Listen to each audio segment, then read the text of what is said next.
homework assignment, you know. I can't open that thing you sent me.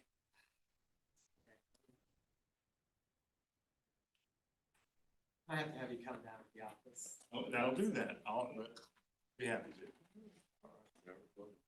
Right, it is 6:03, so I will call to order the September 28th, 2023 meeting of the Lakeland Conservancy District Board of Directors. We do have a quorum with Mike Blackwell, Malcolm McClure, Steve Pretty, and myself present. All other members are absent due to commitments. So we do have a quorum by the skin of our teeth. We will begin with public comments. I will note that if you wish to speak regarding the 2024 proposed budget, we would ask you to hold off on those discussions until we actually have the public hearing, because there will be an opportunity to speak during the public hearing. If it's not related to the budget, you are welcome to come to the podium. We do ask that you please keep your comments to 3 minutes or less, and state your name, and if you know your district, which sub-area you live in. Thank you. Sarah Gail Tala in District 5 across the street from the Fort Hall. There's several houses there. So last night I've been an environmental activist since 1969. I do lots of environmental work. And last night it's called Green Drinks. It's a free gathering at Upland Brewery, and they give you free food, and every month they have an environmental, I think the city started it, or the city sponsored environmental speaker. So last night it was from the Resiliency Institute, and he mentioned how there's all these grants for solar, and our state is 49 in taking grants. So we haven't taken any. And there's one called the Rural Energy for America Program, REAP. And it's for, and he's saying, somebody come take this. Not one person has taken it. It's for farmers or businesses in rural areas to get a grant to get solar. So I went up and said, hey, we're a conservancy district. We're like an HOA. Can we get grants, for our office in our Riddle Point? And he said, that's, I'm not sure. So I wanted to come and tell you all about this and get permission to meet with this guy. It's the Resilience Institute at IU. And this man was the head of it and spoke so friendly and openly. So I want to get permission from the board to contact him and pursue if we could get a grant for free or almost free solar panels for the office. And you don't have to have a south-facing roof. You can put them on the ground.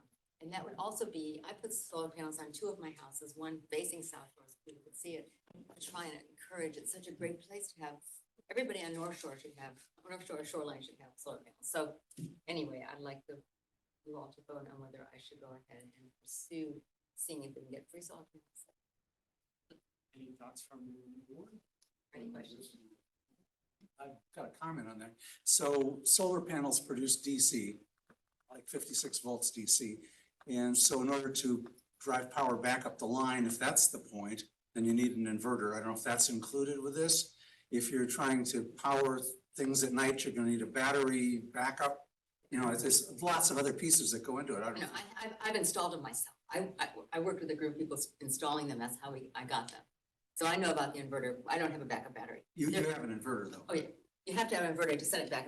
These are solar panels should be going back in the system. So during the daytime, you're feeding the system at night. Unfortunately, REMC is bad company because they hardly count. Whatever you give them, they don't give you much credit. They sell it back to you for 3 times as much as you, whatever. But anyway, it's still a good thing for the earth, a good thing for the environment. I partly buy them to offset all my airline travel. So it's like I fly an airplane and buy solar panels to kind of offset what I'm doing. So anyway, I'm sure the whole system is included, and I'm not sure if it's 100% grant, 50% or what, but it sounded like it was 100%. I definitely think it'd be worthwhile to pursue and see what we can do if we're eligible for it. I'm all for looking into it. What I'd make sure that you clarify with them in the discussions is that we're actually a political subdivision, so we're a unit of government. So sometimes those grants. Yeah, that might throw us. Yeah, but I mean, it doesn't sound like there's objection to getting Is more it real point information. of business, Amy? It is. So real point is the part of the conservancy and the government. Yeah. That might hurt, but I'm gonna try. Yeah. And Jessica sent me the flyer she made a flyer about all the plants we should have around our properties, and it was really a nice flyer. I put a few little points I thought that she'd add to it, but it was good work. Any other members of the public wishing to make comment tonight? Again, we'll have a public hearing for the proposed budget, so. But if it's non-budget related, any additional comments? Anybody else gonna say anything? Is that what you said? Yeah. Yeah. Yeah, if you want to say anything that's not budget related, Not budget related? correct. Because there's a specific Okay. section in the meeting for those Okay, I comments. got So it's not that you can't give comments, it's that I don't hear too good. but there's a That's why I'm looking. public hearing for that. All right, we'll move on to approval of the August 24th, 2023 board meeting minutes. I will entertain a motion. Second. Moved and second. Is there any discussion? No. Seems none. All those in favor signify by saying aye. Aye. Motion opposed, I should say. Motion carries. Next item is capital campaign survey results. Christy Howard, Schultz. Yes, I'd like to invite Christy Howard Schultz up to the podium, and we've been working with Christy on the capital campaign. She was behind the survey and helping to guide us as we go forward, so she'll be presenting on the results. Thank you, Christy. Thank you all. I'm Christy. As they said, Steve and I met about a year ago through Megan at the Community Foundation of Monroe County. I have my own consultancy. I've been in philanthropy for about the last 25 years-ish, and also work for the School for Philanthropy. Tonight, our agenda is to explore the survey findings and observations. We'll have time for questions. We'll talk about recommendations and next steps, and then housekeeping. So I hope that many of you took the survey. Some successes to celebrate are that we had 347 total responses, which is a 72% increase in responses from our last survey that was done in 2020. The infographic, if you noticed or followed Jess's other good work that the previous presenter mentioned, the infographic in the Facebook campaign for storytelling really increased engagement. There was a call to action with each of those items every time to participate in the survey. And then also the Gatehouse staff passed out the infographic with a QR code. So in addition to that, some things to celebrate include that 28 individuals from the survey expressed interest in additional information on facility naming rights, sponsorship opportunities, and ways to make gifts. And then lastly, we collected 48 brand new email addresses, which is a 6% increase to our overall distribution list. So why does this increased engagement matter?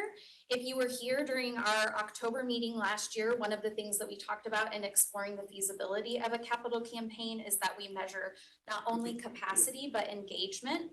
And the greatest indicator of whether or not someone will give is related to that intersection there where engagement is the most important part.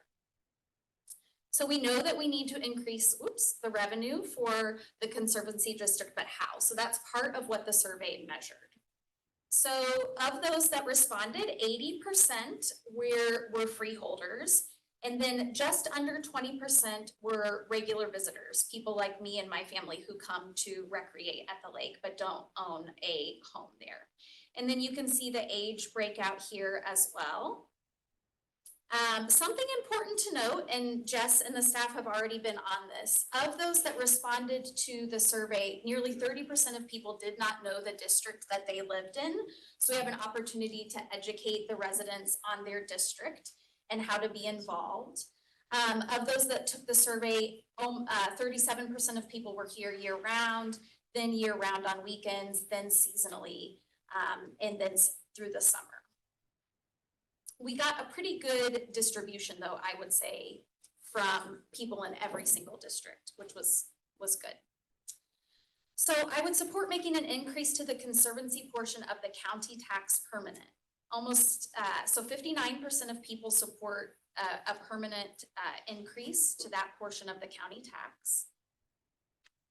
At the same time, 72% of people think that more dredging is needed, but they want us to find other ways outside of taxes to do that. And so we had people rank, prioritize them. So grant funding was the #1 priority, hosting non-boating events, and then facility rentals. These are the freeholder answers, and then I'll go over the recreational visitor answers. I want to have Adam and Ross have an opportunity to talk a tiny bit about this slide. I wanted to share them side by side. We asked everyone how managing the lake should be primarily funded. Our freeholder said that current use fees and gatehouse fees, so all of our boating fees, our gatehouse fees, things like that should primarily be the way the lake is funded. And then, so that's what you see in the big chart on the left. On the right-hand side, Adam, if you would want to give just a comment, this is the actual revenue breakdown. So what we want versus what it is. Yeah, I had pulled the numbers together just so we could see kind of how we're actually funding, because there's always discussion between fees and taxes and what that looked like compared to how people thought the conservancy would be funded. So the top right circle there was actually revenue from 2022, 2021, and 2019. I didn't include 2020 because it's very skewed with the bond. So I was trying to get an average baseline. And actually, when we were in those areas, it is really approaching that, just under 50% from the taxes and then a little over 50% from the fees and other. So we were very close to that kind of projected revenue distribution that we'd like to see from the survey. The next one down is from 23 and 24 projected, and that's when we added that $425,000 additional assessment for the hydraulic project. So that's when that really kind of jumped that up to about 73% of our total funding coming from the taxes versus the fees and charges. So pre that addition, we were kind of about that 50-50 between fees and taxes. And then now we are sitting at about 75-25%.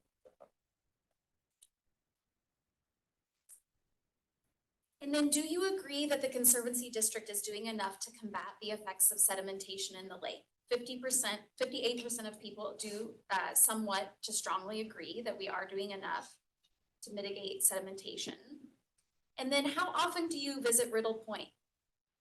Of the freeholders, more than 75% of people visit Riddle Point 0 to 1 times a year. So for those that live on the lake, Riddle Point is not a popular destination.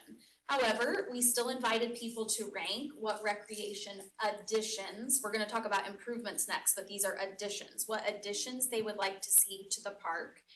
And in ranked priority, they were the accessible walking path, pickleball, the most popular sport in America right now, and then additional volleyball courts, and it sort of went down from there.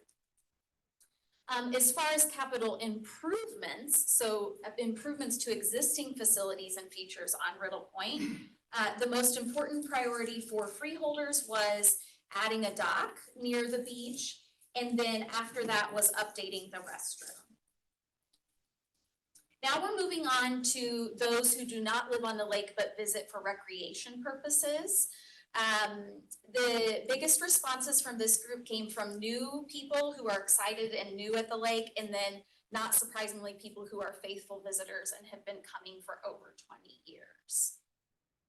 Of those that responded to the survey that were recreational visitors, they visit often, 5 times or more each year. So no surprises really there.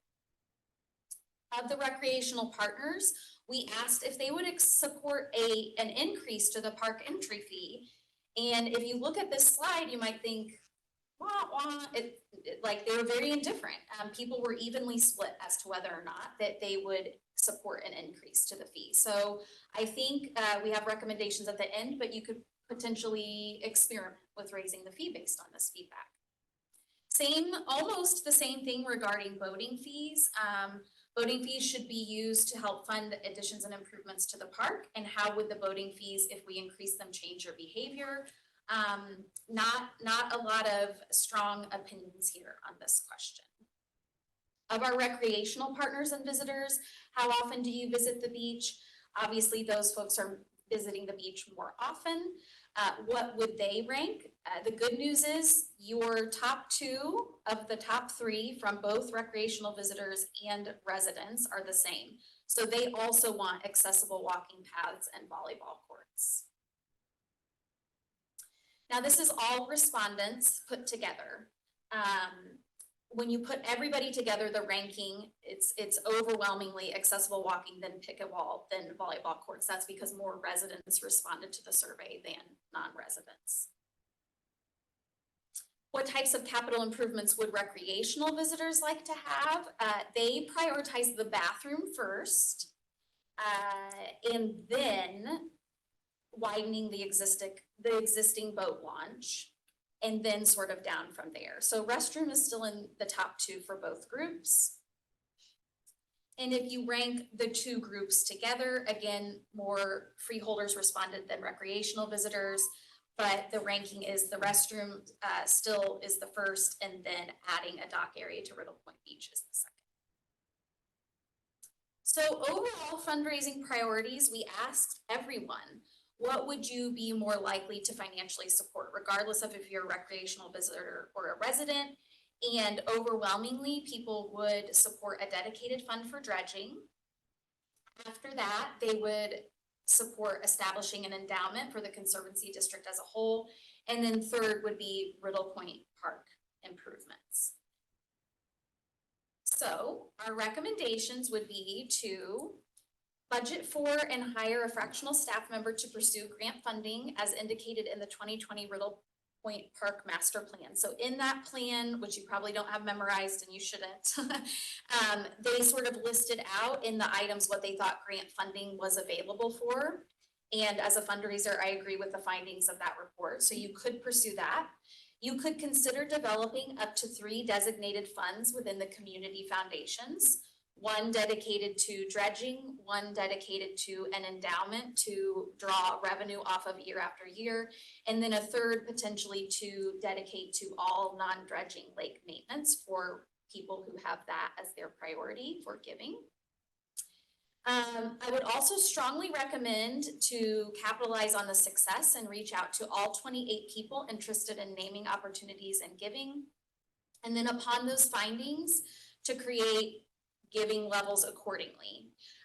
In addition to that, to create gift agreements and acceptance policies for those that are interested in giving, and then budget for or hire a part-time fractional fundraiser or person to help execute all of those activities, gift agreements and things like that.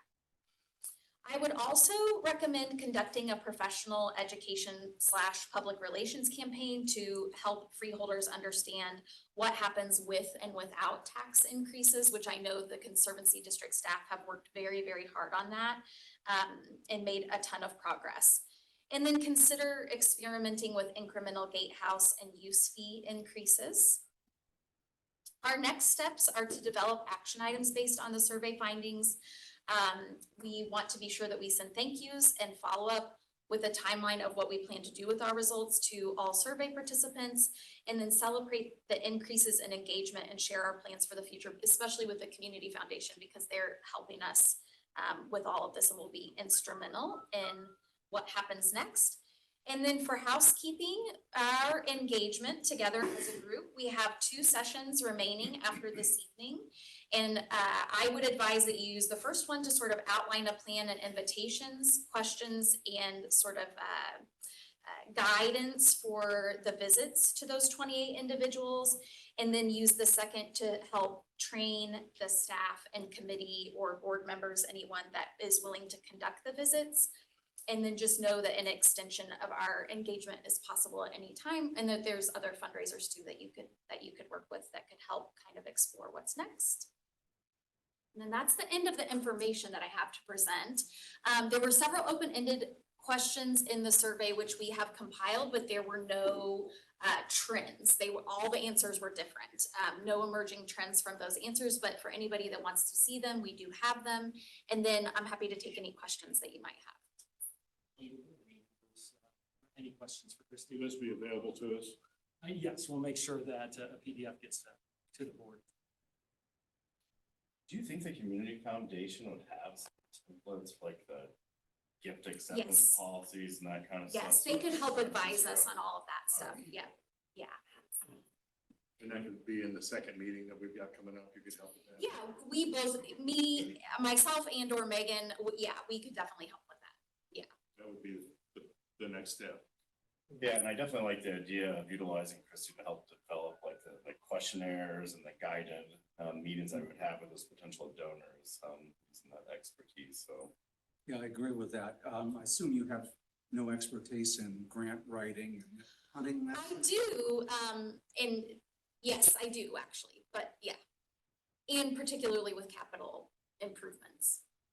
Okay, are all capital improvement grants the same, or is this special because it has to do with maintenance of a lake as opposed to building a school or something else? Well, Michael kind of indicated this earlier, the grants is a hot topic tonight, but, they all have different parameters, and what the Riddle Point Park Master Plan Study really indicated is things that would be, things that would be great for grant funding would include things like accessibility, public-facing improvements of the park related to health, wellness, children, families, placemaking, things like that, native planting, climate rehabilitation. These are all things for which we could get grant funding. It would be harder to get grant funding for some of the more maintenance things and the government status. We would just have to pay careful attention to things like that. Health and wellness would get us a new bathhouse. I don't disagree. Whether the grant people will agree, I don't know, but all they need to do is visit it once, I so. mean, it's, Yeah. they just want to see our, and they want to see our budget, they want to see our plan, they want to see our money, and then they make a determination on that. I mean, I've wrote them for the fire department for years, and I agree with Adam, there really is no money out there because we used it all up in '06 when we bought the small barge. Now, whether or not it's going to resurface or not, I don't know. I think our best bet, whether you agree or not, is through the legislature, and we don't have enough big enough voter base on the lake to successfully get a legislature To lobby the so, legislature. yeah, are you a lobbyist? I am not a lobbyist, no, emphatically no. But one of the things with regard to legislation is if there's other conservancy districts that are having similar Yes. challenges. Absolutely. We can collaborate, and maybe Absolutely. us alone don't have Right. the oomph to get it across, but a number of conservancy districts, Excellent point. or, Excellent. or even communities that aren't a conservancy district that manage a lake that would be in the same grant pool. That would be with the Lake Society, right? I mean, Yeah, I mean, so the Indiana Lake Society, Management Society does do some lobbying. One of the big ones has been pushing for them to reevaluate the lake and river enhancement, which was the grants that we used initially to purchase the barges back in 2009. It seems like most of the reservoirs that have applied for those have maxed out, and they're kind of all in the southern half of the state where the reservoirs exist. So there has been talk about restructuring that and opening it back up, and we're paying very close attention to that if those become available. So did I see correctly? It looks like there is not a really strong opposition to the fact that we increase taxes. It doesn't seem that there's a strong opposition to the I'm fact. not for Yeah, raising taxes. yeah, I know, and I know that it does not appear that there's a strong opposition to the current increase in taxes. And it also does not appear that there would be a strong opposition to incrementally increasing the fees for the use fees, the gatehouse, things like that. There did not appear to be a strong opposition to either one of those in our results.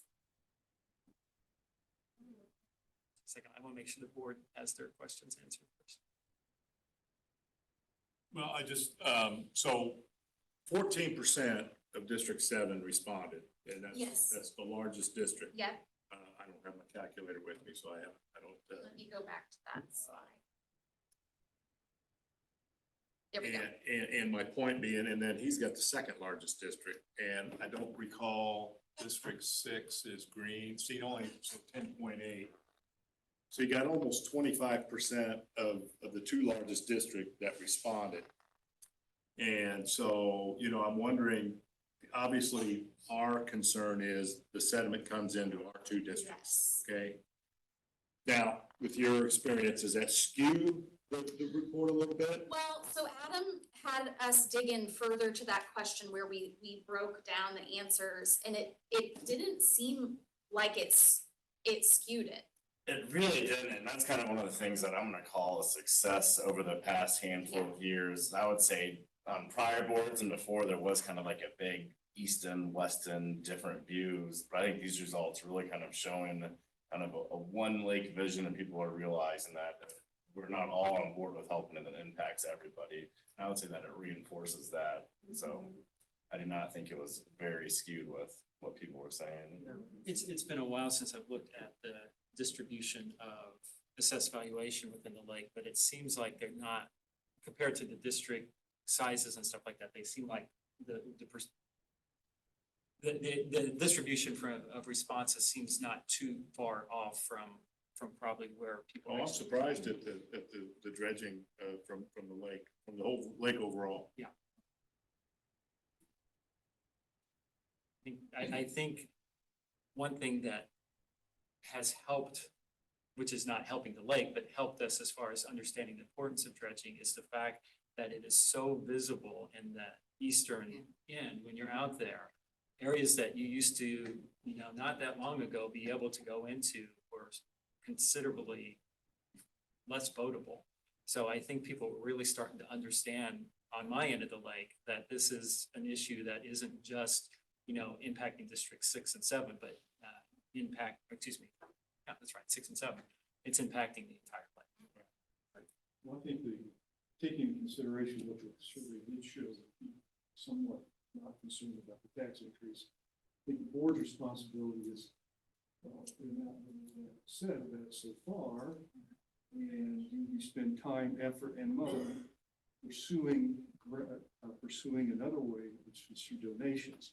So do we as a board think that it's worth the money and time, and will the board cooperate, considering their own areas? Will they cooperate in using the fundraising techniques, or are we going to say no, too much time, too much money, we don't get involved, let's just raise taxes? That's our question. It's just what? Raise taxes. So I think what's, to interpret, and tell me if I misinterpreted this, I think is there's going to take a commitment if we want to go after, especially donations Yes. and sponsorships. Yes. It's going to take an effort, and there needs to be a buy-in from the board to participate in that effort, for it to have a chance of success. So I think that other people who had talked to the board, that fundraising has to be a board supported activity to make it successful. What would you say? Yes, yeah, absolutely. If we pursued philanthropic revenue and we did visits and we asked for individual gifts, absolutely the board would have to devote the time to the training and to doing the visits and the follow-ups and things like that. And everybody would need to participate, yeah, So, for it to be successful. when you and I first met, Michael, myself, and Adam, 5 or 6 years ago, met a lady on the northwest side, right? And I think Debbie set this up. Oh, Angela White. Angela White, Yeah, yeah. Johnson Gross. I So don't think I was in that I said you were. Oh, you meeting. No, were. I don't think I was. Oh, I'm sorry. Adam and I. Yeah, the Johnson Gross. Okay. And we're last. We're last in giving. Churches, Yes. schools. Environment, yeah. And so, and I've brought this up before to the chair of this committee. And, why wouldn't we hook up with the Boys and Girls Club? Yeah. And get, now you're talking about the Pacers, the Colts, Eli Lilly. Now you're reaching outside of, our bailiwick, whatever they call it. And now we're getting some money coming in. And we team up with the Boys and Girls Club. Can you help us with that? Well, we talked quite a lot about this in the committee, and I don't want to go too far, but I think where there are opportunities for grant funding, it definitely, and that's one of the reasons in the infographic, we wanted to highlight the partnerships, like with the rowing club, with the Boys and Girls Club, with Camp Rock, with, that's how I learned about the lake 25 years ago, is I worked for the Boys and Girls Club, and that's how I came to the lake. We could find money, but it would be related to programs, more likely, and all about, more likely about programs than about the sedimentation itself. Yeah, I think the capital improvements for the park and stuff as well. Absolutely. Walking, all that, since Boys and Girls Club utilized that, Boy Scouts utilize that. And we have been in more communication with the Boys and Girls Club. We reached out with them with the last lemon drop that we did. And like, so we're starting to try to break that down into their Blue Door Society not too long ago, where Lake Lemon got an award for kind of being one of their stewards and donors and letting them use the property. I think we are having some more communication there. And I definitely think it's worth exploring more, but I think definitely the park side, which would go into the Yes. program.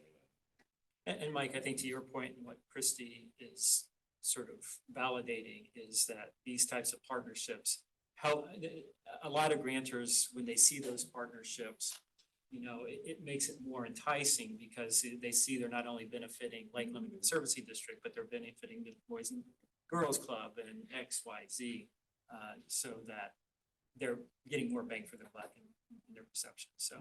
But how much, when it comes right down to it, how much more does that put in our pockets? And that's what we have to look at. So if we can leverage them for, you know, programs or capital improvements that are in the park that benefit them, like an improved restroom, so that if they're bringing the campers to the main part of the park or to the beach, that they're going into a nicer facility, that obviously is a great advantage. I mean, that benefits the Conservancy District and our visitors that are paying those user fees to use the park. If it's going solely for one of their programs, Yeah, that's. not so much, And so. also in the survey, I think that the freeholders said, they would rather not spend a whole lot of money. So they did, and Stephen, I put an observation and I took it out because it's a little, the freeholders don't really use the park, and kind of what they indicated is, we don't really use the park, we don't really want to have improvements at the park. However, if you want to increase gatehouse fees and use fees, you probably need to make improvements to the park. You know, based on the other feedback from the recreational users, so.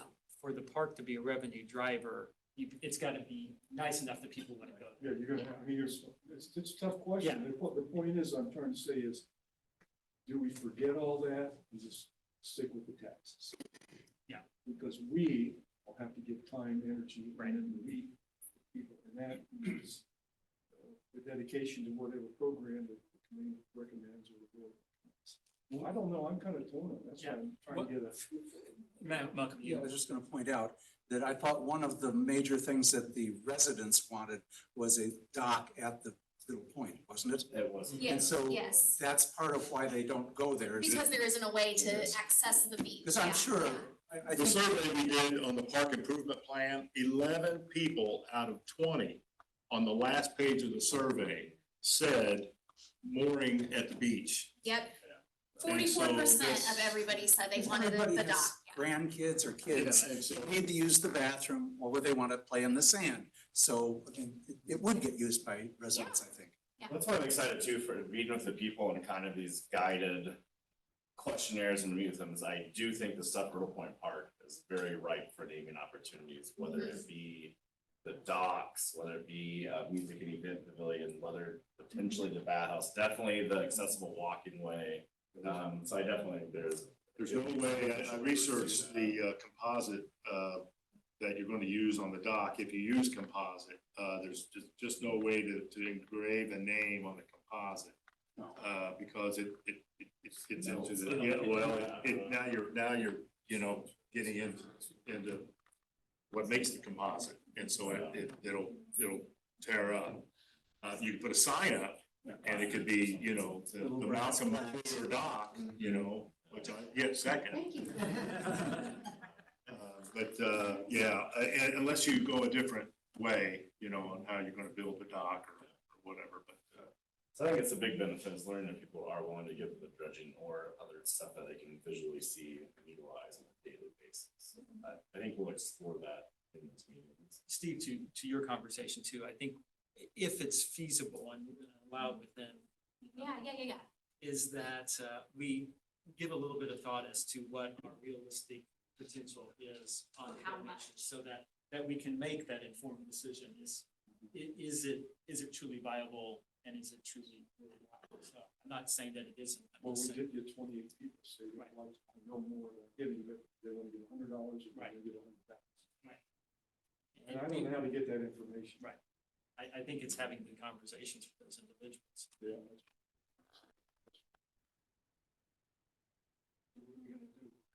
What are we gonna do? Well, and if the board doesn't have any objections, I don't mind opening, because this, I think, is an important discussion. I don't mind opening it if there's some questions from the public. Sure. But before I do that, I think the next step is the next meeting is working on, let's do a doodle poll and find a date and meet with Christie and continue that discussion. I think we would go with the capital campaign committee that we have, which would be Debbie, yourself, and Malcolm. Yeah. You. That was my question. Any other questions from the board? Gail, you, So I'm gonna say, last summer I was there once a week. Of course, I only live a mile from it and my grandkids live right there. I have 4 grandkids that live right there too. But one of the points I wanna make is that my experience, especially last summer being at the lake, is a lot of low-income people come to the lake. And it's really good because they spread the word.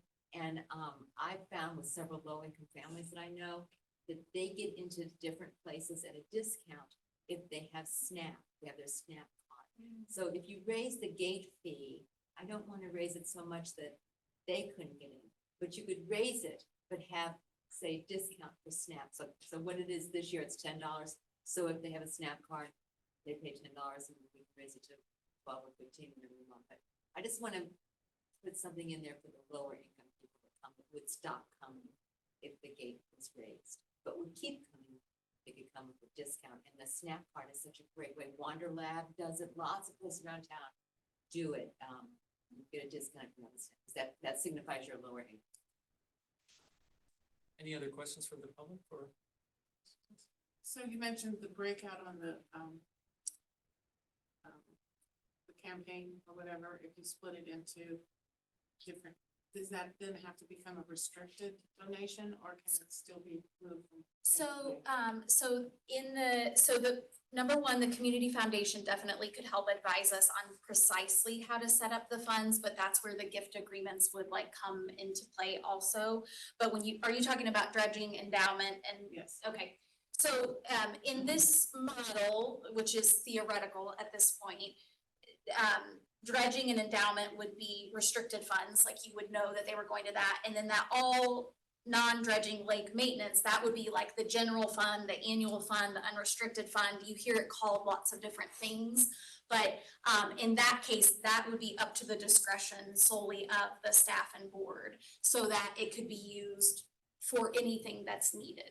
But as it stands now, the money that's donated to the community foundation could be used for any of those It's things. pretty open. It's The way open that right we now. wrote our case study in the statement was essentially for the benefit and enhancement of the conservancy district. So it's pretty fluid. Right, so in the charity I'm involved with, it's a tricky thing having restricted funds because it forbids you from using it for another thing that might be more needed at that time, whatever, whereas if it's unrestricted, you have a whole lot more flexibility. Right, and that is where the community foundation, though, there are, and Michael probably has experience with this too, there are lots of ways to say, like, if this amount of people's, if the fund becomes defunct, like, let's say imaginarily the climate changes, and we never need dredging again, which you couldn't anticipate.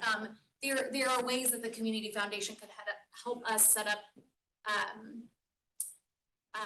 I can't think of the word I'm looking for, but like where you would vote to unrestrict the money. You have to go back to the original donor and request that help. But the community foundation could help us, yes, set all of that up, yeah. But you are right, as it stands right now, it's much more flexible and The way it stands now, how is the money being allocated? It's before, well, now we have the dredging, but do you know how the money was spent and how much? So the only money that we've spent out of there was last year when we took out that $40,000 to kind of offset our budget when we planned to utilize that for the dredging project. Yeah. Besides that, we have not. That's what I'm spent saying. I any think money that just somehow operationally, it kind of works out. Yeah, and there has been interest in the past from people we've talked to about the multiple funds and why it would restrict certain uses of the funds if somebody's more likely to give to a dedicated fund, then it'd be nice to capture that stream. And it's easy to set up. There's multiple funds within the community foundation. One of the things that I think we would look at our gift agreements is to provide that flexibility if circumstances change, is that in the agreement, it gives the ability to reallocate it if certain conditions are met, so it's not forever stuck in a thing if it's no longer viable. So I think we'd want to consider that strongly if we go that route. One of the things people wanted was an endowment. Is that different than the community funds? Yes, Well, I conceptually think it is, but, so what would you do with the endowment? Put it in the community fund or something, would you? I think we set up however we want to, but if you create an endowment fund for the maintenance of the dredging project, and put $10 million in there, and then the money that is generated pays for the goes dredging. back. So we find the guy that's gonna get $10 million. then you draw 4% every year and no more taxes. I think the biggest difference is currently we have access to 100% of the principal balance, whereas Yes, the we endowment, would- you the can endowment off the can't interest. But then would we have to go find somebody that does endowments or? Well, the community foundation would be able to help us with that too, yeah. But it locks the money up until, because you Yeah, I can understand. reuse the. Any other questions? Christie, thank you very much. Thank you and I all very know much. Our committee will work on That's the next step is the committee's. Yeah, I'll send out, I'll send out a request for that, yeah. If you can, and this is a, we should hope. Okay, that'd be great, yep, Probably better. I agree. yeah, especially as you dig into the options. okay. We can do that. Thank you all very much. Thank you. So next on the agenda, it's the treasurer's report, with Debbie absent today. I'll ask Adam to fill in. All right. First up, we'll go through the August budget highlights. In August, we brought in $35,000, 579. Our total expenses were $230,665. Of the significant revenue, a lot of that was the slip fees for the marina clubs, which would be the Marina and the Bloomington Yacht Club, 11,850. The other big revenue generator was the park, which was 10,260. When we look at the expenses, they total 230,000 and change. Of those, 169,000 was for the dredging payments. And then 17,000 of that was actually for the bathhouse roof replacement, and then for an electrical replacement at the gatehouse from the storm that we had, and then we had a truck run into the cable. For the roof replacement, we've already received the funding from the insurance, so we did get an insurance claim for that. They gave us the cash for that, so that's kind of a net zero, and actually they gave us close to 2,000 more than it actually costed for the roof replacement. For the bathhouse, that I think it's like $1,200. We're working with the insurance agency from the company that hit it to recoup those funds, so we should be able to recoup those funds as well. Besides that, $11,000 was for the Lotus treatment. The rest of that was primarily payroll, and then an insurance payment in there for $6,000. We went back and we actually broke out, if we look at our profit and loss budget versus actual in the packet, it has all of our percentages for our budgeted income and expenses and where we're at on those, and then compared to the full budget. We actually went back and broke out the wakeboard fees, which is 4015, the income number, as has been requested. So we've actually brought in almost $5,500 in the wakeboard fees, and we did separate that out as well. Any questions on anything, August financials? If not, again, the biggest expenses were the roofing, the electrical, Lotus treatment, and then the dredging. If there's no more discussion, I would request. We'll have to wait for Steve to. We'll wait a second, sure. Yes, first Steve. So, First Insurance is our insurer for the. Correct. So Yes. waiting on Lance to cut us a check. Well, the way that one was working out is the company that ran into so we got a check for the roof because it was a storm damage during that windstorm. We're working with the company the trucking company that ran into the power line coming in. That company has since gone bankrupt. It was so it's a very- yellow, the big trucking company that just recently. Yeah, Yellow freight. so we're working with their insurance agency and it's They have- very slow. Through email said that they intend to pay out all their obligations, but they are currently being held up due to their bankruptcy filing. So, Which is 2,000. Yeah, under 2,000, 1,200. yeah, 1,200, I think it was. So I'll make a motion to approve the reported claims as stated in the report packet. We have a motion I from will Mike, second a that. second from Malcolm. Any further discussion on the claims? Seeing none, all those in favor signify by saying aye. Aye. Opposed? Motion carries. All right, next we have our fund reporting resolution 9-23-02. This really came out of the recent audit that we had for 2021 and 2022.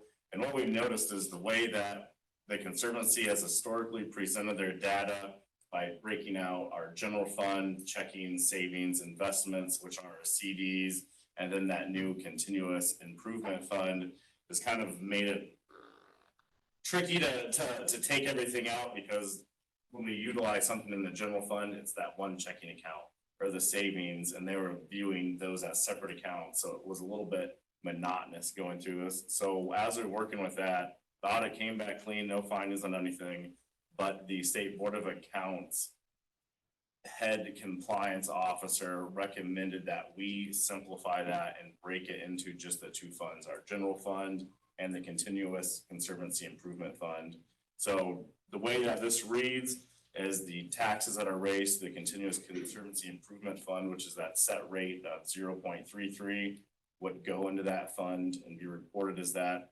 All other revenue, as well as the special benefits tax, would be just reported as the general fund. So really, it's just kind of a renaming, and then the cumulative maintenance fund, which initially was just our CDs and investments, that is kind of a defunct fund now, and those funds will be classified as general fund. So it's really just in a accounting bookkeeping thing to keep it a little bit cleaner. And Prior to that, reporting. I thought you were finished. I apologize. No, you're good. Prior to that, we were budgeting $5,000 a year in cumulative improvement, and then we were throwing that money into the fund that he's speaking of. It was Are we this far down the? kind of a silly way to go, but I agree with what you're doing here. But yeah, perfect. So are there any other questions on that? Really, it's just the bookkeeping. If not, I would request a motion to approve resolution 9-23-02. So moved. Second. Mike has approved, Steve has second. Any further discussion? Seeing none, all those in favor signify by saying aye. Opposed? Motion carries. All right, and lastly, on the treasurer's report, we have the cash holdings investment discussion. Right now, we're sitting on about $1 million in cash. We're trying to figure out how to best make some money off that. We're a little bit hesitant to lock up large sums into CDs because we are in the middle of these projects. What is available actually is People's State Bank has just created a high yield sweep savings account that's currently at 2.9%. There's no fees associated with that. We have 100% access 100% of the time, so full liquidity. So I met with myself, Debbie, and Michael and Les to go over this, and what our recommendation would be to convert our savings account to that high yield sweep savings, so we're actually getting interest. Bring over $750,000, about 3/4 of our general fund cash holdings into that, and then maintain the operating budget and the general checking of about $250,000, which is about our 3-month operating budget. And then quarterly, we can just assess if we have extra funds, we can put it into the high yield, and vice versa, we can take it out. So that's our recommendation with the bulk of the general fund. And then the only other CD recommendations that we did have is, since we're kind of saving up money in that Conservancy Continuous Improvement Fund. As of December, once we receive our second taxes, we should have close to $100,000 in there. We do recommend taking $75,000 of that money, putting it into a 6-month CD. Maybe not People's State Bank, but the highest one that we can find. We don't have any big projects to at least next fall, potentially utilizing that. So I guess I would request a motion to convert our, yes. So you got the $100,000 bank is The sweep savings currently is 2.9. And that's our current. Correct.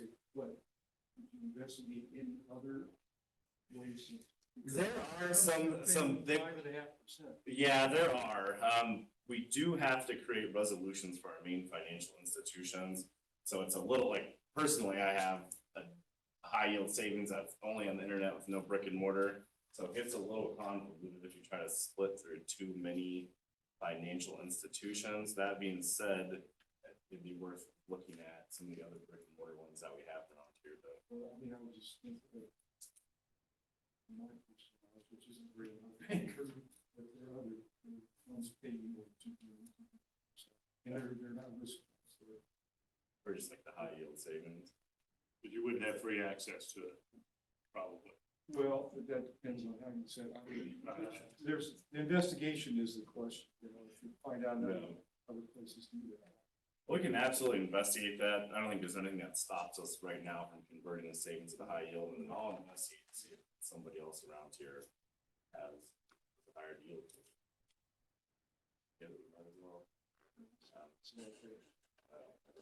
So with that, I would recommend a motion to convert our People's State Bank savings account to the high yield sweep savings account, and then to transfer $75,000 from our Conservancy Continuous Improvement Fund into a 6-month CD. That's the rate that Is the CD pay, FDIC insurance. the CD pay higher than the bank rate? Yes, some of the 6-month CDs now, I think we're pushing 5+ Oh, yeah. Okay. percent. So it's nice because that money, we're not planning on utilizing that. Yeah. Early to mid next year, we will have essentially drained our construction account and we'll be utilizing the general funds. We hate to block up. In that case, I'll make the motion. I'll second. Moved by Malcolm, second by Steve. Any further discussion? See none, all those in favor signify by saying aye. Aye. Opposed? Motion carries. That brings us to the public hearing for the 2024 proposed budget. What I'll do is first have Adam give the overview of the budget, and then we will open up for public comments once that presentation is complete. Actually, I will first have the board ask any questions they have, then open for public comment. See. So we have over the past few months going over the line item by line item budget that has been proposed and submitted to the Department of Local Government Finance. They have given their initial blessing on that budget. What we see right here, the notice to taxpayers, is how our budget is presented online through the gateway system. It's essentially our total allowed expenditures for both of our funds, the general fund and the continuous conservancy improvement fund. And then as well as the taxes. For the general fund, our budget proposal is $1,686,000. 1 million of that is the sediment mitigation project, which we're currently working on bid documents with Christopher Berg. The cumulative conservancy improvement fund, we've budgeted a $50,000 expenditure. We don't actually have any plans for that. We just did that. That way we can utilize it if we need to. For the estimated funds to be raised to the tax levy with the general fund is $850,000. If you look over in this right-hand column, that levy percentage difference is 0 from last year. That's not been increased. We are requesting the same amount of money to help fund that hydraulic project continuance. We have estimated the conservancy improvement tax levy at $57,000. That's actually what we got this year, so we'll just use that as a safe estimate. That will change based on assessed values. Don't foresee those going down currently. So we should get at least that $57,000, if not more. Both of those funds combined bring in $907,000 through tax levies with the conservancy district. Can you roll it up on the screen if it's blocked? Well, it's There we go.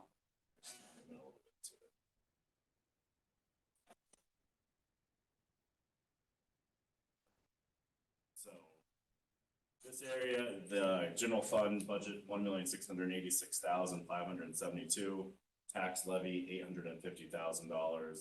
That is a 0% increase over the 2023 requested funds. The cumulative conservancy improvement, we budgeted a $50,000 expenditure. but we don't have plans to use that currently. The estimated funds will be at a, hopefully a minimum $57,000. That's based on assessed values. And then that's a 0% increase as well, and that is a set rate fund of 0.03%.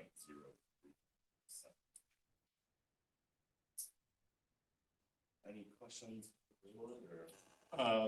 So the other slide, that was below the packet, had the tax rate, and I think it's 58.58. 0.56, 0.56, I'm trying to open it up.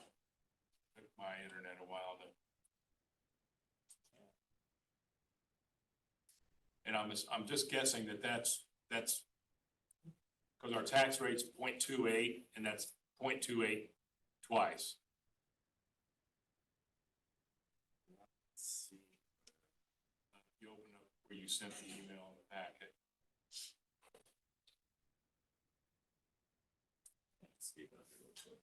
It was the separate, Yes. just the budget. Yeah, just the budget only. Yeah, just the budget.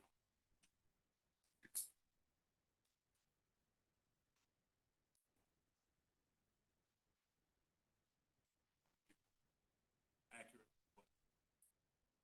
Is our tax rate approximately 0.28? I think it's higher than that.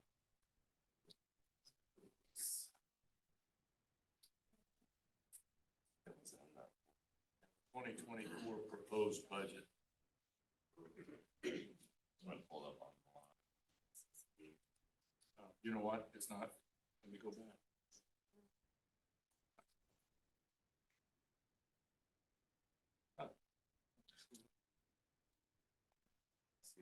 I think it is close to 0.58 for that. So the actual tax rate will be decided once they get the assessed value. So last year it was like right at 0.58, and that's what it was based on the total assessed values to get us that $850,000.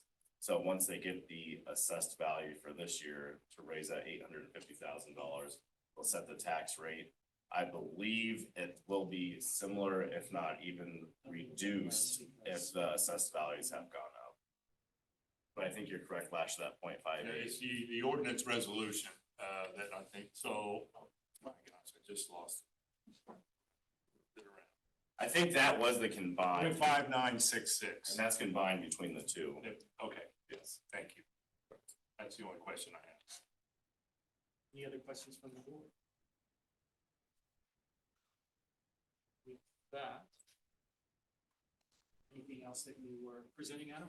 No, I think with that, we will open it up to questions, comments, concerns from the public for the proposed budget hearing. If you have any, please come forward to the podium. And we'll officially open the public comment at 7 p.m. Any members of the public wishing to make comment on the budget?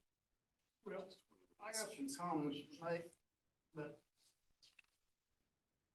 I haven't voiced them to you guys since last May. Robert Steele, I live on North Shore Drive. Mr. Malcolm's district. And I'm down here to complain about taxes. Everything I say here has to do with the budget. But I just wanted to get this off my chest. I can't see the lake from where I live, and I have no immediate access to the lake for boat mooring. What's offered to me is 4 miles away. How many guys would like that? And the taxes, the increase this year woke me up. I pay the county about $1,600. That takes care of 1 month of my Social Security.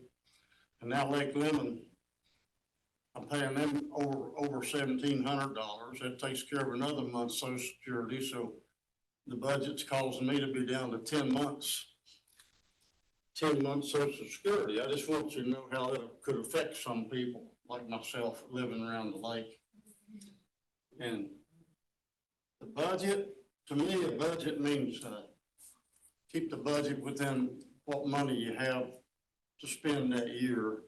I notice yours is flexible, but we try to spend at the budget or below it instead of spending money and then raising taxes to pay for it. It causes hardships on a lot of people. The lake is really a toy if you can afford to play with it. And I can't. And I'm sure there's other people like me. And I just want to get these things off my chest. Keep the budget within reason, within what money you got coming in. And I urge my representative to vote no if that's not the case. I just feel like I have a vote anyway. Now, he knows mine. And I would encourage all you directors to stay in contact with as many landowners as you can and get feedback from them so we can run this lake with the people owning the property, the majority in each district running things.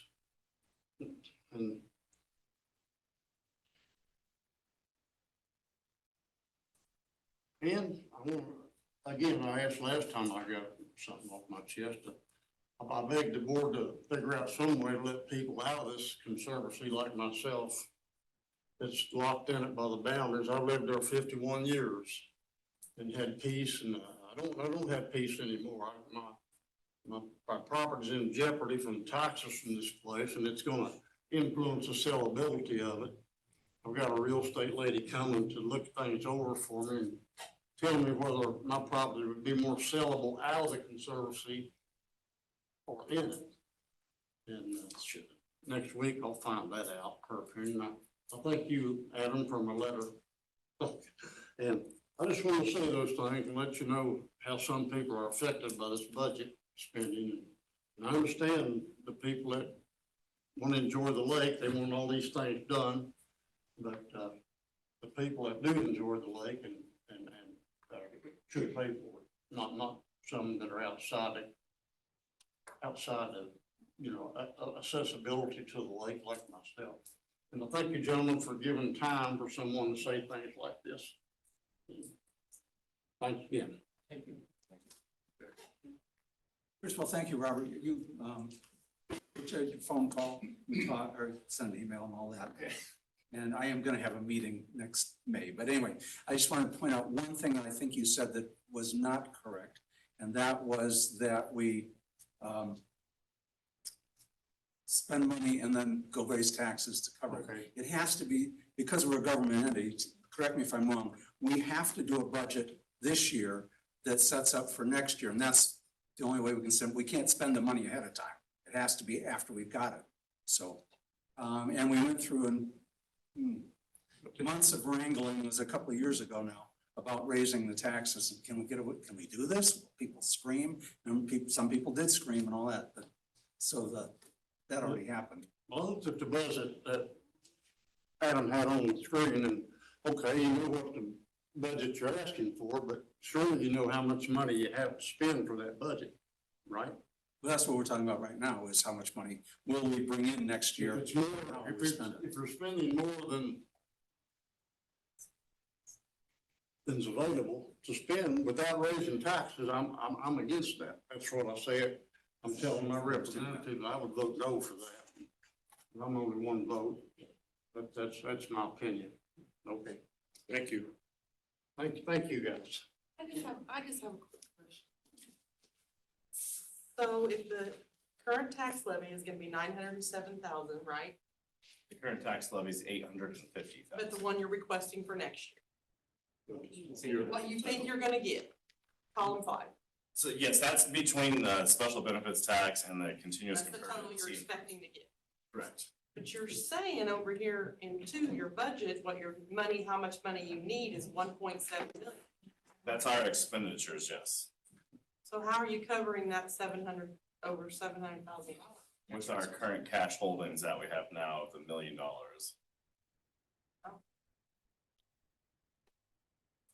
I think what Mr. Steele's trying to say is, and I do know where you're coming from. When you guys use the word budget, it's not, there's different. He's trying to say if you have a certain amount of income, you have to live within your means and you have to be, abide by a budget. What you guys do is just ask for what you want, but what they're doing is budgeting how they're gonna spend the money. So there's kind of a little bit of a difference We also between budget. how the word budget is being We used. also budget for what we are requesting and proposing that the taxes will be. Right, proposed to. right. So, and we're looking at our cash reserves as well in considering the overall picture, which is what. we also- He's saying that you're not living within any budget. You're not trying to stay within any dollar amounts anywhere. You're just, this is how much we want and ask for it. Isn't that partly because in previous years you've withheld some cash knowing that there's gonna be some expenses coming up? We effectively have rainy day funds Right. or cash reserves. Yeah. Item separately. Correct. And we want to utilize this cash. We don't want the appearance that we're elevating tax on a basis and then just holding those funds and not utilizing them. So the money that we have raised, we are looking to use. And realistically, nothing has changed over many years, except that we added major hydraulic dredging. And that was, I would consider a necessity. That's where the $1 million goes and the bond goes and all. Correct. It was pretty flat until we. Dredging operation. It would look like it did 5 years ago. Substantial. Get all down. Any other people wishing to comment on the budget? I just have a couple of questions. And I don't have the, regarding the cumulative improvement fund. When the budget was presented, there was a sheet there that showed actuals from spring and fall and so forth. And those numbers were different. I was just wondering why they're different between spring and fall. for We get whatever the, county. sorry, we get the bulk of our taxes during that spring settlement. So we'll get over 50% during that spring settlement in June, and then we get the remainder of the settlement in December. So it's never split 50-50 between that spring and fall Is it a timing settlement. issue of when the funds arrive? It's just kind of, so we request it and then the county auditors write it, and it's just always kind of been front loaded. I'm not When your positive. tax bill, it's the same amount, right? Spring and fall. Yes. She gives a different amount spring. Correct. Yeah, and I'm not, that's how they, I don't know if it's based on the year before, I think it's that kind of, 2022 paid 2023 type thing, but yeah, we do get more in the spring settlement. And, excuse me. In the fundraising presentation, one of the pie charts there was a breakout between, revenue from fees and expenses versus taxes.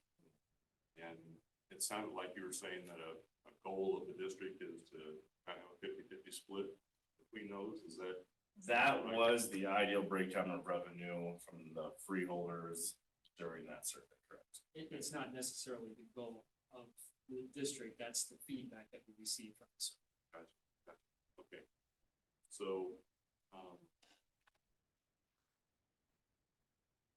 kind of tagging on to that, the fee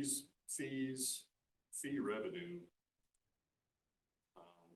besides grants and donations, special events and stuff that are hard to determine a source for, do you have the ability to distinguish between freeholders and visitors?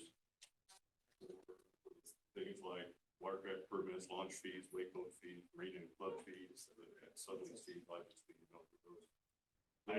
those are the items that mostly pertain to freeholders. Do you have the ability to break those out? Do you know where they come from? Yeah.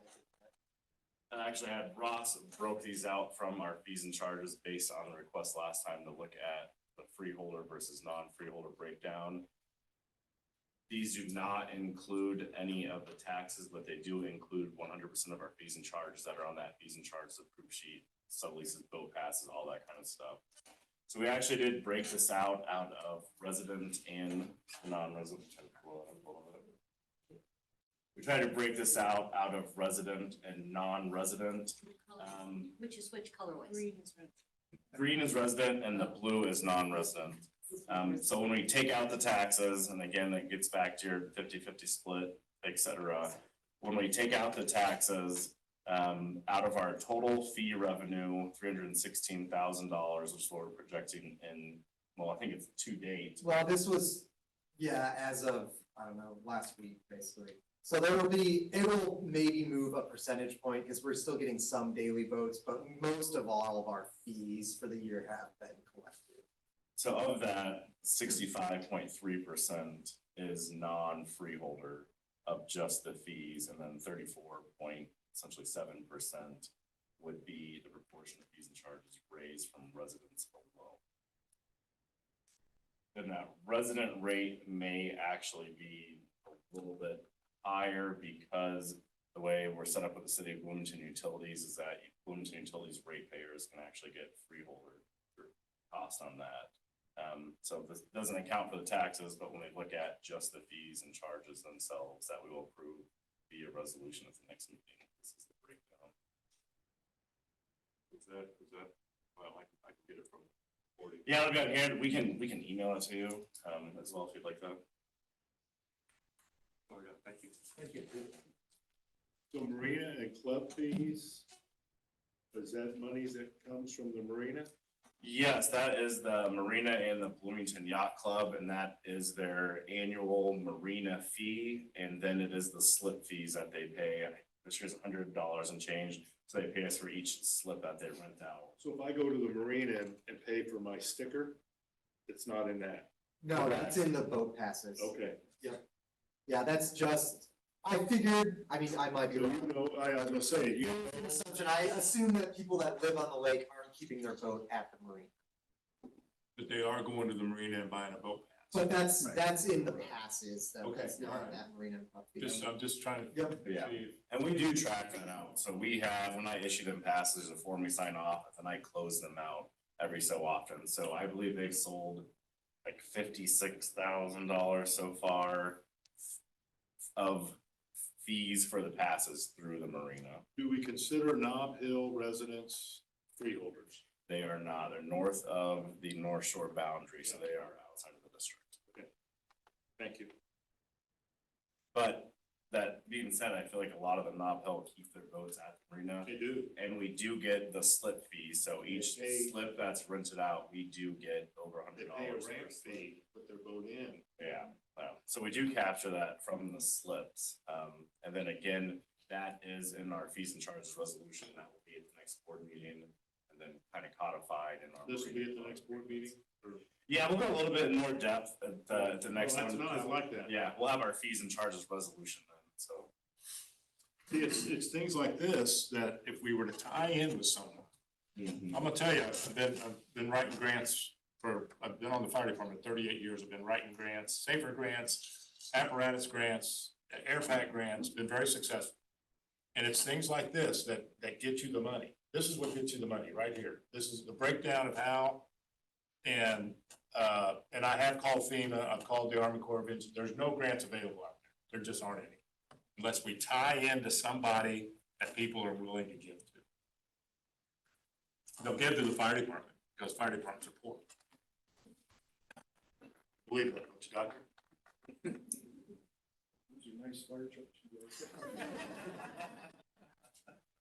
Any other members of the public wishing to comment or anything? I just want to make a quick note, because people aren't aware of this, it's just a little note. I have houses, I've had houses and still have a house in Graham County, and I have houses in Monroe County at the lake. One of my houses in Brown County now is at crossing Beamon's Creek, but the assessment for Brown County houses is so much lower. I have a cruddy little cabin and it's assessed double what my 3-bedroom house, nice house is. So the people in Brown County, they don't have as good a lake value, but I'm just want them to know that we are paying so much money in property taxes. Mine are like 6,000 a year, and I'm not professional. So now that I'm on Millionaire Row, they've gotten me in that just. So I just wanted to note that maybe Brown County people think about that. And don't even Sarah, I'm in Brown County and my taxes, well, your house is. I don't know what where you're getting at. I mean, Well, my Chitwood house was really low, really. but you don't own that Chitwood house. No, it was, and my house. Do you know what that Chitwood house is gonna pay next Because year? they bought it, but my house on North Shore Drive, it's not in the lake, pays $600 a year. It's the same size as my house paying. I don't think that you're given accurate information of. Well, maybe they've gone up now, but they've been a lot. People that bought that Chitwood house, will be in $10,000 or $12,000 in taxes next year. That's good. Somebody maybe make corrections in the tax. Oh, I'm watching. Yeah. I'm still at 600 on this 3-bedroom house. 600 a year in taxes when this 1-bedroom house is 4,000. Any other members of the public wishing to comment during the public hearing section? If not, I will close the public hearing at 7:18 PM. Continuing on the agenda, we did have a request from Mike Blackwell to have a dredging discussion regarding Zone 1, District 7. And Mike, I'll let you give the introduction, and I think Carol's coming up. Yeah, I'd like to introduce Carol Gentry. She is my neighbor on Solomon Harbor Road, and this is kind of in addition to the request at the June summer meeting, when I asked the board if we could use your disposal sites and use the hydraulic dredging. We were willing to pay for hydraulic dredging in our area. And Carol has headed up this program, and she's got some handouts. I'll share these as well, Carol. Yeah, sure. Thank you. I thought I'd give you others. All right, thank you. And I will note, I do view this as an informational discussion item, not anticipating taking any action tonight. It's for us to receive it. That's fine. Yeah, thank you. There are two maps that I'll be referring to. This is a zone map, and this is an engineering study from 2006. Appreciate you having her do the agenda. She's met with Adam, I don't know how many times. I want to thank you for allowing me to speak tonight, and I especially want to thank Adam for the time he spent with me. He's come to my, our Ellis Point twice already. He's pulled documents for me, emailed me things. He helped find everything that I'm going to say tonight. Basically, his education on what is going on has been rather invaluable. To begin with, if I may, I want to give you a very brief history of the Salmon Harbor HOA. I feel like we are one of the few on this lake. We were formed informally in 2012 with the goal of basically just maintaining boating through a very tiny channel that goes way back and terminates on South Shore Road. We collected money to build our own weir system. We have a treasurer who's here, Ann. She still is our treasurer. We collect money every few years to maintain our own weir system. And we have periodically, in 2012 and in 2018, collected money from all our neighbors to dredge ourselves. So we feel like we're trying to be good partners with the lake. So in the June meeting, when you guys agreed to let us pay to have Heartland, while they were there, dredge us out, I went to all of my neighbors, of whom there are 13. There's 17 in the neighborhood, but 4 families live on the other side, so they're not quite as interested. So there are 13 families involved from the tip of Ellis Point all the way back into the corner. And one of the most common questions I was asked was, where will the dredging begin? How far back will it get? Like, what are we getting for our money? And then how long would it last? What will it cover and how long will it last? And so Adam and I met, and we were all originally very surprised to see that Zone 1 does not come down at all below the tip of Ellis Point. It goes through the middle of the creek, and nothing to the south of the creek between the blue Lotus maintenance line all the way over to the peninsula was ever included in this zone. If you would look up in Zone 5, and I've given you a paper copy, the Zone 5 map actually follows the shoreline and dredges from Lotus maintenance line to the 40-foot dock parameter that's established in the resolution. Same with Zone 4, it goes around Point Adelon, circles around the Lotus maintenance line on that, and then actually picks up a little bit in the northwest corner of Reed Point. Those zones follow the shoreline, and down in Zone 1, we have a straight line and nothing came below the creek. So I asked Adam, where did the zone map come from? And he's like, okay, I'll pull those documents for you. The second document that you have in front of you then is an engineering study from 2006. And these zones were created based on this engineering study. Everything was given a number. And it was numbered either dock access, channel, or boating safety. And the boating safeties are typically, other than the blue, the lighter white. If you go down to the area that we're considering down there, we didn't get a number. It's like this engineering study just sort of forgot about that triangle down there. So the 139 is referring to the other side of Ellis Point. The back side of Ellis Point got no number. It's colored the same as all the other boating safety areas of the lake. But in my opinion, and Adam couldn't really, we talked about it, we don't really know why that area didn't get a number. But because it didn't get incorporated into zone 1. So zone 1 is a nice straight line and it doesn't look like zone 5 or zone 4.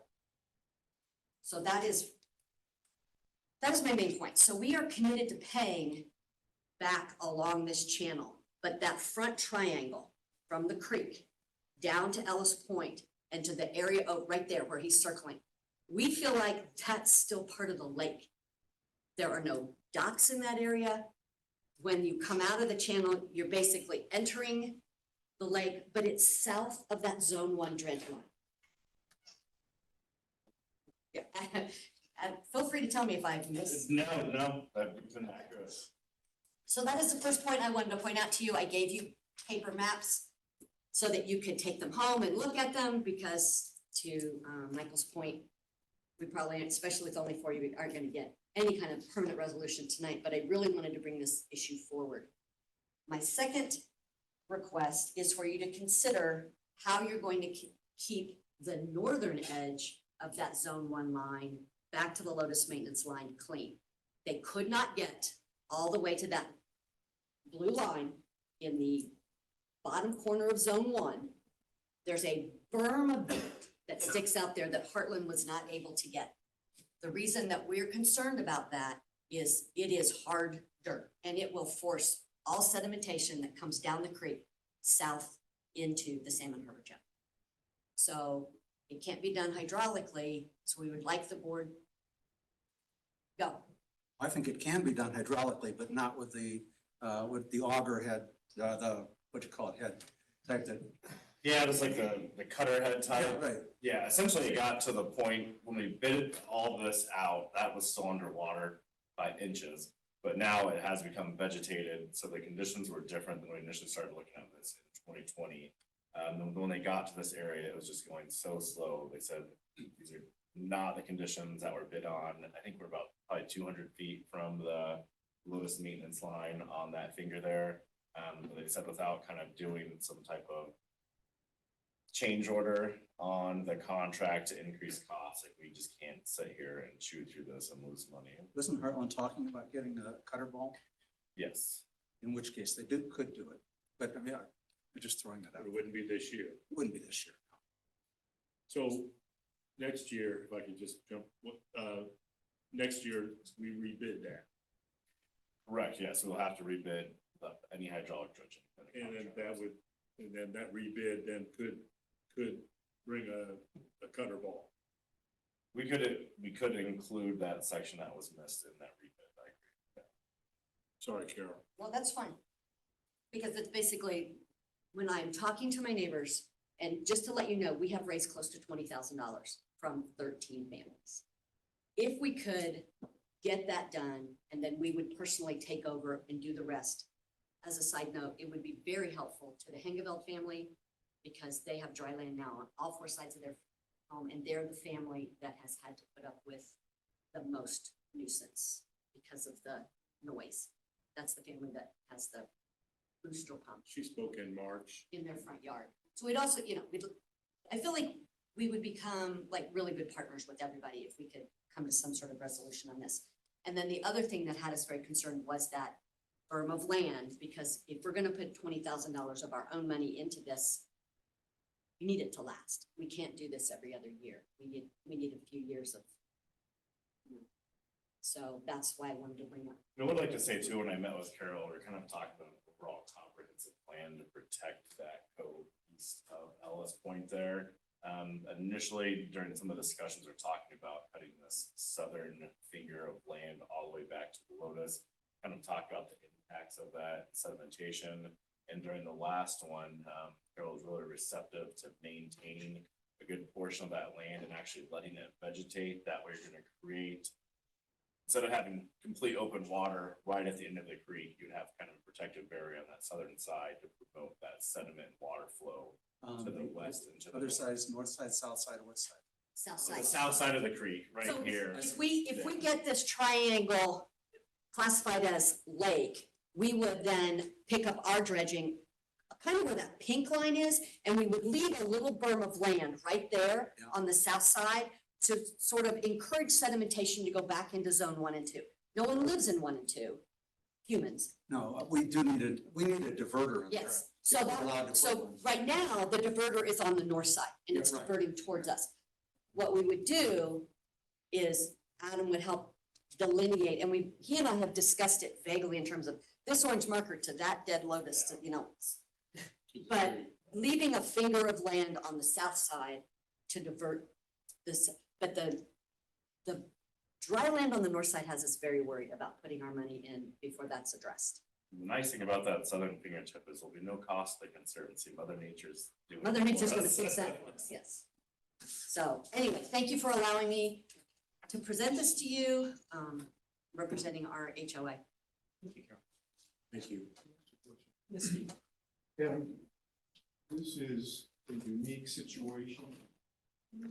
Other places then are gonna come forward and do this for them. Rules here in the lake that has just no. It is very unique. I can't say if it's the only area. It's very unique because it is right at the mouth of Bean Blossom Creek. So they are in that direct impact deposition zone there. So I would say it is unique in that aspect. I did not have an answer why there was not a zone there initially. I do think some of the information that we would need is looking at the exact area that would like to be added on to be dredged on that south berm of the creek channel and looking at the yardage amount there so we could see how much is actually there and kind of guesstimate how long it would take.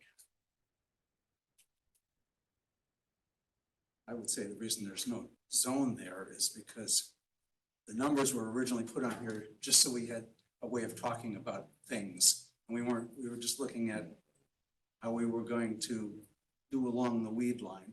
And so I asked, can you put some numbers on there? So over a phone call, I can say, 3 there on the map. And nobody ever thought to put anything down there. It wasn't part of the original. This is developed during the strategic planning committee Right. here and stuff. So I think that would be the kind of information, essentially how big the area is, how much sediments there are.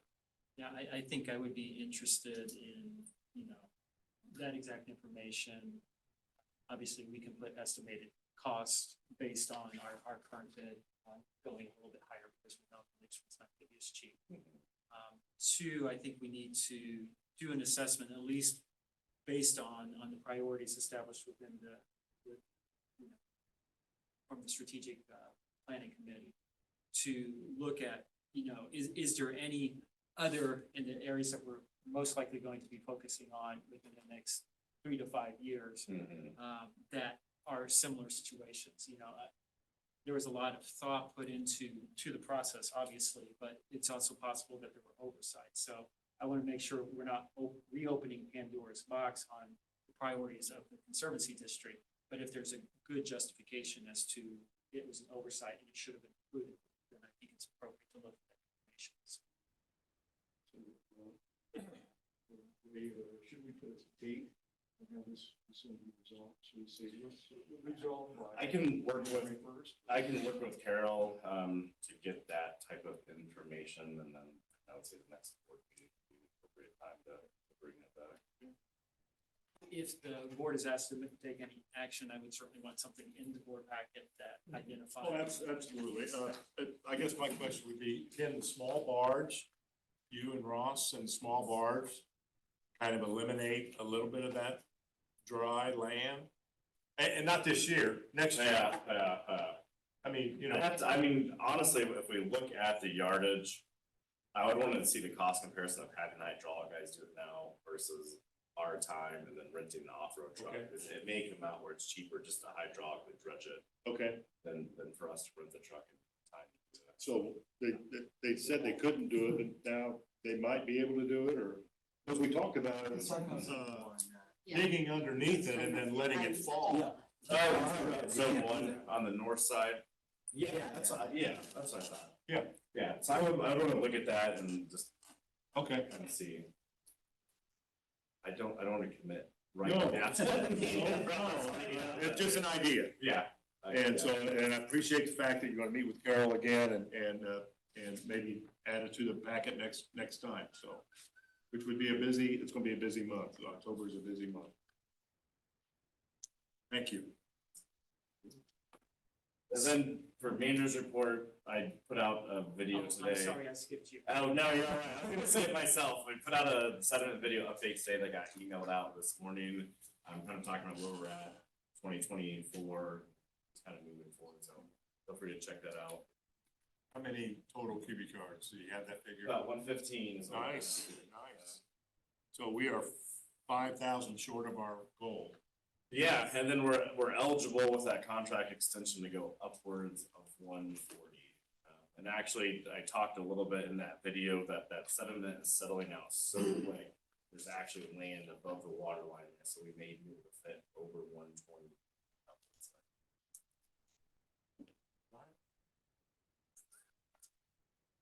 Any questions for the managers? Item 9, new business correspondence for future agendas. The next board meeting is Thursday, August 26th, 2023, which includes the adoption of the 2024 proposed budgets. With that, I would entertain a motion for adjournment. I move to adjourn. Do we have a second? Second. And third. So, no objection, we stand adjourned. See, you guys mechanically engineers out